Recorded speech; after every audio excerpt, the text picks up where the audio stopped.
Why Romans stopped reading books? Because we stopped reading books now, and we can learn from ancient Rome why they did it. Was it TikToks? Over the past few years, American bookstores have staged a comeback.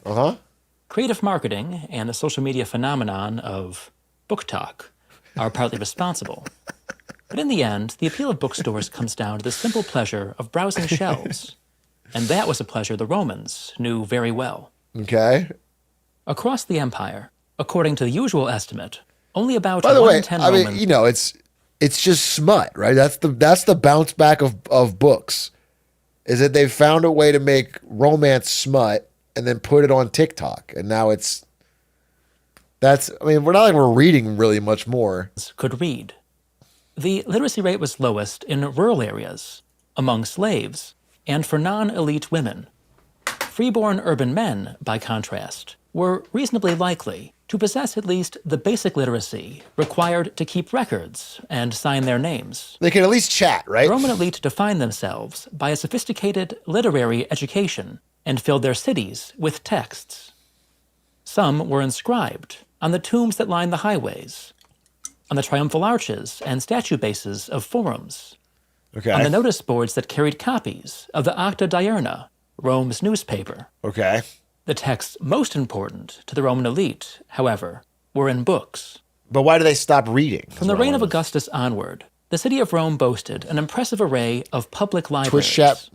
Libraries were attached to the Temple of Apollo by the Imperial Palace, to Vespasian's Temple of Peace, to the vast Forum of Trajan, where there were 2 collections, one Latin and one Greek, and to the great imperial baths.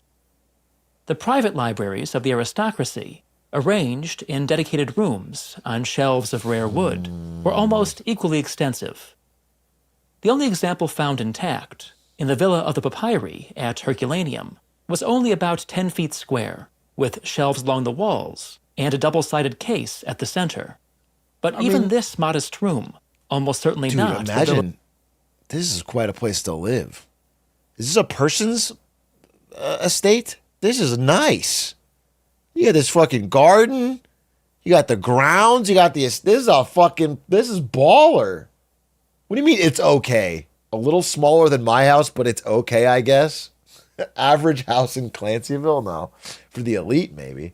This primary library contained upward of 1,000 scrolls. Until late antiquity, virtually every book with literary pretensions was written on papyrus scrolls. A scroll had about the same height as a modern book. Okay. The length ranged from 10 to 50 feet, the equivalent of about 20 to 100 pages of printed text. Okay, so they got to the point. Longer works were divided.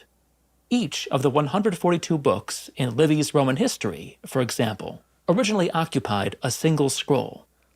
The text was written as a continuous stream of letters, with no spaces and minimal punctuation. The Codex, the book as we know it, appeared early in the imperial... Reading a book, but it's all caps jumbled together with no punctuation. The original wall of text, literally, you just roll it out 50 feet. ...era.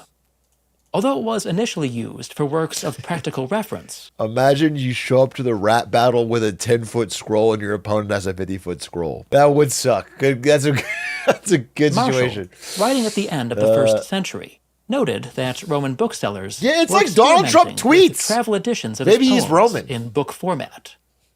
But it was only over the course of the 3rd and 4th centuries, and thanks in large part to a Christian preference for codices, that scrolls were finally eclipsed. Okay. Although a small book market existed in classical Athens, and a more substantial one in Hellenistic Alexandria, it was in Rome that the book trade so they started reading. The business was still in its infancy during the last days of the Republic, when Cicero relied on his friend Atticus, who had a staff of slaves trained as copyists, to supply his libraries. But, by the early imperial era, Rome had several well-established tabernae librariae, bookstores. Okay. One of these, owned by a man named Atrioc, stood in the high-rent district around Caesar's Forum. The titles of bestsellers the original were painted nerds. on the pillars that flanked its entrance. Like most of his competitors, Atrioc had likely been a slave copyist or librarian before gaining his freedom and entering the business of selling and publishing books. Kind of based?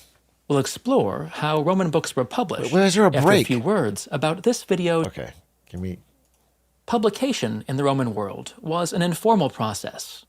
Most authors, like artists in later centuries, were either wealthy or attached to wealthy patrons. Okay. Roman authors, therefore, usually had no need to support themselves through their work. For some, publication consisted simply of reciting their works in public. Others gave copies to friends, with the understanding that these would be shared.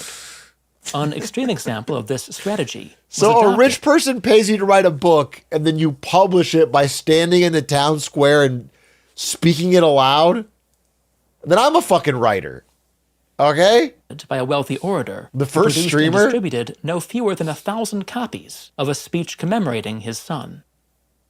Authors with a keener interest in financial benefit used booksellers to publish their works. Quintilian, for example, addressed the preface of his Institutes of Oratory to the bookseller Tryphon, who was acting as the work's publisher. There was no equivalent of copyright or royalties. The bookseller paid a lump sum. Yeah, if there's no for the copyright, author's couldn't I just manuscript steal the book? and kept all profits from sales of the copies he produced. Many booksellers seem to have stocked and copied a wide range of texts.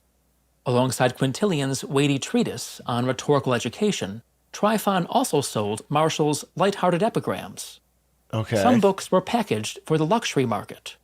One edition of Martial, bordered with expensive purple dye, cost 5 denarii, more than most Romans made in a week. Sheesh. But shops also stocked cheap and reused scrolls. By the 2nd century, there were sellers who specialized in antique books. Antique books in Aulus Rome? Gellius records browsing vintage works of fantastic fiction at a bookstall in Brundisium and finding, Okay, in a but shop why do in they Rome, stop reading? a history that dated back to the beginnings of Latin literature. I want to know why they One of stopped reading. Gellius's acquaintances discovered an antique manuscript of the Aeneid, supposedly in the hand of Virgil himself, for sale at a street fair. Educated Romans consumed a wide range of literature in both Greek and No, Latin. it's called fucking delivering on the promise from the title and thumb, bro. If you say at the time you're going to say whether it's in your books, I don't need the fucking history to get to it. I want to know the answer to the Besides question. the amateur productions of their friends, Pliny the Younger, for example, subjected dinner guests to his poems. You don't need They the read or history. listened to everything from edifying aphorisms to titulating Milesian tales. I don't need to hear that he listened to Although titillating works by Milesian tales. popular authors like Martial sold thousands, and perhaps tens of thousands of copies, they were eclipsed by the classics of the Augustan era. Of these, the most successful was Virgil's Aeneid.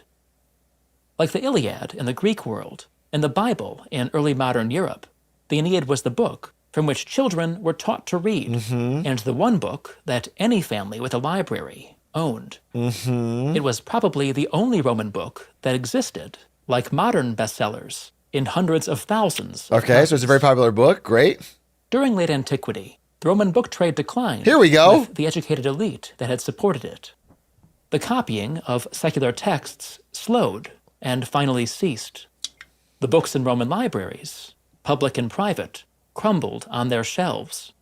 Only a small contingent of survivors found But their why? way into monasteries. Of all the millions of books that existed in the last days of the Western Roman Empire, we have, leaving aside papyri from Herculaneum and Egypt, physical fragments of only a few hundred. Perhaps the most impressive of these is the Vatican Virgil, an illustrated edition of the poet's works, produced around the end of the 4th century. Oh my fucking God. Written on fine parchment in a tidy rustic fucking capital God. script, the codex had hundreds of illustrations, some occupying an entire page. Today, however, only about a sixth of the leaves survive. The rest, like almost all the products of the Roman book trade, are gone. You too can be gone. Are you kidding me? Are you kidding me? Oh, shut the fuck up. Everyone in chat, he's getting to it. You're so impatient. He's getting to it. You have to understand all this history so we can answer the fucking question. You're not getting it. Shut the the clickbait of YouTube is going to ruin society. It's going to ruin society. Just deliver on the fucking promise you put in the title and thumb. I can't believe this is called Why Romans Stopped Reading Books. And the answer of why is not even brought up.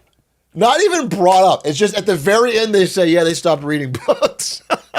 It's like a fucking 9 minutes, 45 seconds about books in Rome. And then in 15 seconds, yeah, they stopped reading them.